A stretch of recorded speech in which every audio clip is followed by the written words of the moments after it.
화요일 한국열린사이버대학교 부동산금융자산학과 이태광 교수 연결해서 올해 부동산 시장을 전망해보는 시간을 가졌었는데요.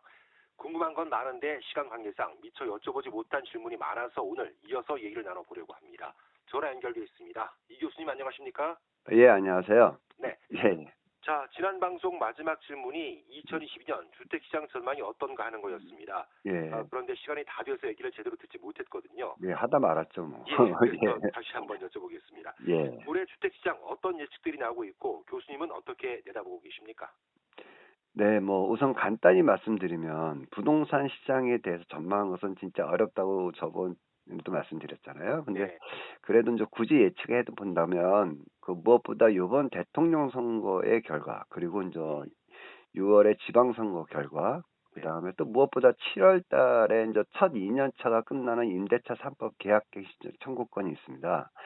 그리고 또 올해 시작되는 2억 이상의 그 강력한 DSR 규제와 그 다음에 금리 인상 등 많은 변수가 도사리고 있어서 부동산 시장에 대해서 지나온 그 어느 해보다 누구든지 감히 부동산 시장을 예측하기가 어렵다고 볼 수 있습니다. 네, 그래서 그 현재 많은 전문가들이 이제 하락한다는 분도 있고 반대로 상승한다는 분 또는 저 보합이 된다는 분도 있고요. 네, 셋 중에 약보합. 하나죠, 뭐. 예, 그 네, 다음에 또 이런 것도 있어요. 약보합, 뭐 약강세, 뭐 이런 음, 것을 여러 가지 다양하게 이제 본인의 주장으로 예측을 하고도 있는데요.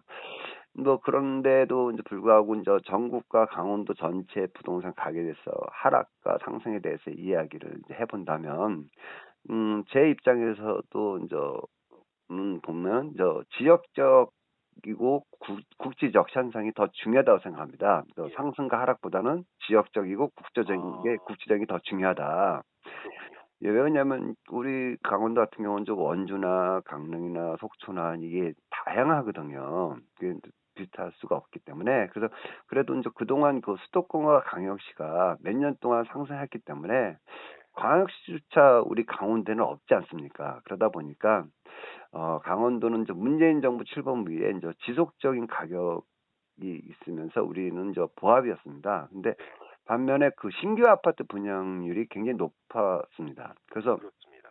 예, 작년 하반기부터 그래서 작년 하반기부터 상승하기 시작해서 아마 내년까지도 이제 좀 상승의 여지가 좀 있지 않을까 이렇게 조심스럽게 생각해 보고요. 네, 그리고 또 어느 지역이든 간에 이제 수요와 공급 측면과 그다음에 이제 분양 가격이 이제 결정되는 부분이 굉장히 많습니다. 그래서 지역 부동산 가격 영향을 받고 앞으로도 그럴 것으로 보고요. 그런 측면에서 우리 강원도 지역도 역시 신축 아파트 공급으로 인해서 구축 아파트 가격이 이제 내려가는 게 상식인 것 같지만 신축 가격이 분양을 높게 하는 바람에 일명 그 피라는 프리미엄가에 붙어서 가격이 올라가기 시작했습니다. 그러다 보니까 이제 신축하고 구축이 같이 동반 상승하는 분위기가 나타났고요.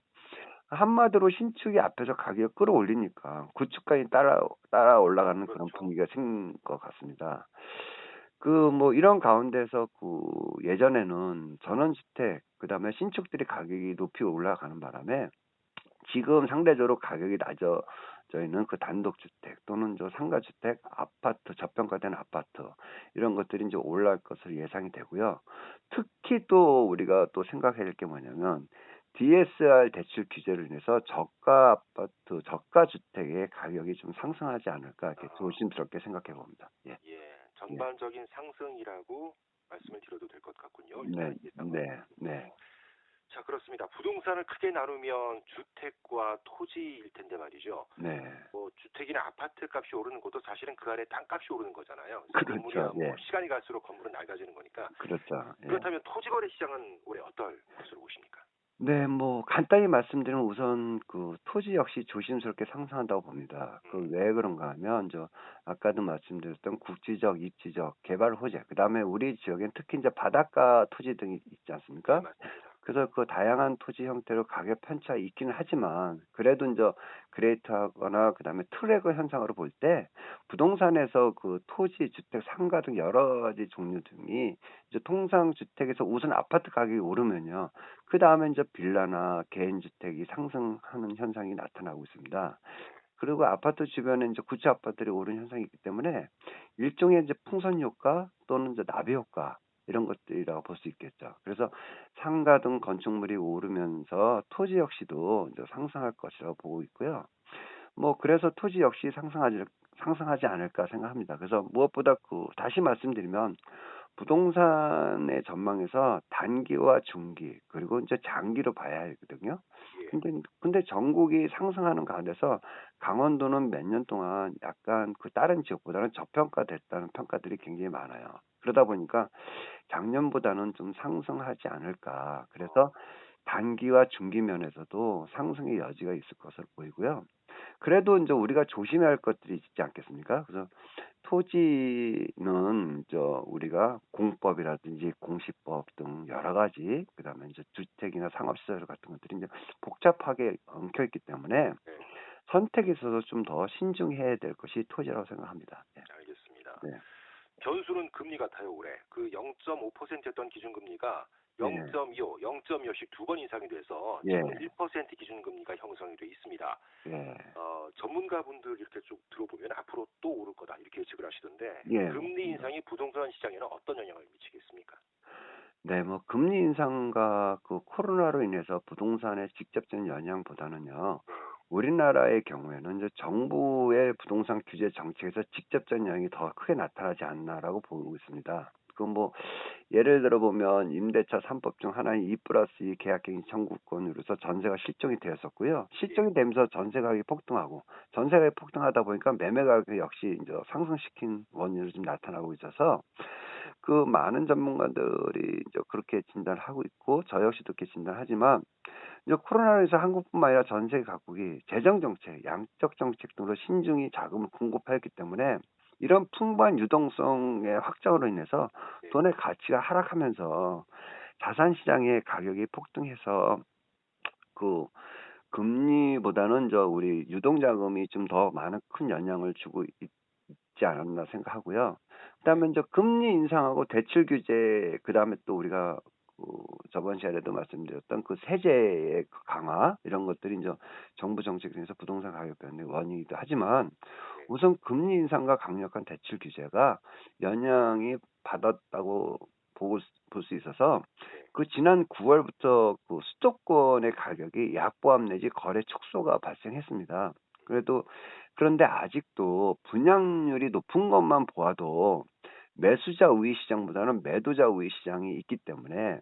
올해 한번 요거 좀 아까 말씀드린 그런 부분은 좀 일시적으로 갈 것이고 유동자금도 많고 하다 보니까 다시 한번 좀 상승할 것이라는 전망도 또 많이 있습니다. 알겠습니다. 참 네. 부동산에 대해 할 말이 왜 이렇게 많은지 뭐 예. 준비된 질문은 다 소화하지 못할 것 같습니다만 아, 예. 자, 이런 여러 영향 때문에 부동산 거래가 조금씩 줄어들면서 앞으로 가격이 하락할 거라는 얘기가 돌고 있습니다. 교수님도 그렇게 보십니까? 네. 저는 그렇게 보지 않고요. 아, 예. 예. 그 뭐 부동산에 있어서 변수와 요인과 원인에 대해서 수많은 것들이 있지만 우리 같은 지방에서도 부동산 가격 변수 요인에서 가장 큰 것은 이제 수요와 공급인데요. 예. 요즘 이슈가 되고 있는 좀 아까도 말씀했던 금리 인상, 대출 규제, 심리 지수, 매매 지수, 전세 지수 이런 것들을 봤을 때 우리가 큰 도시보다는 작은 도시에서 많은 변수로 인해서 어 영향을 좀 덜 받고요. 우리는 이제 가장 크게 영향을 받는 건 수요와 공급을 봐야 됩니다. 예. 우리는 수요 공급의 영향을 더 많이 받기 때문에 그 분양 때와 함께 입주 시기가 다른 것도 시기적으로 틀리거든요. 그래서 네. 우리도 지역적 국지적 현상으로 좀 변수를 보고 지켜봐야 되지 않을까 이렇게 생각합니다. 알겠습니다. 예. 네. 자, 끝으로 그동안 힘들었던 그리고 내 집 마련을 꿈꾸는 여전히 많은 실수요자분들에게 해줄 네. 말씀 예. 들려주시기 부탁드립니다.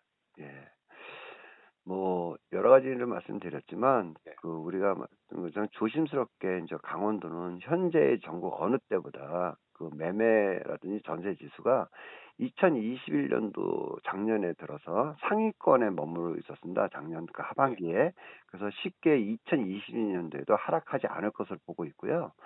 다만 하락 시점은 대선과 지방선거, 계약갱신 정부권 이런 것들이 이제 지난 후에 이제 정부의 정책으로 인해서 조세 정책이라든지 금융 정책이라든지 변화해서 당장보다는 조금 더 세월이 흘러야 하락의 시점이 나오지 않을까 이렇게 생각하고요. 예. 분명한 것은 수도권과 광역시가 있는데 지방과 다르다는 것을 우리가 그 강원도 분들이 좀 잘 모르신 것 같아요. 네. 그래서 분명히 틀리거든요. 그래서 틀린 점에 좀 유의해서 여러분들이 부동산을 보셔야 될 것 같습니다. 알겠습니다. 네. 자, 그간 두 번에 걸쳐 말씀 잘 들었습니다. 네. 감사합니다. 네. 네, 한국열린사이버대학교 부동산 금융 여보세요?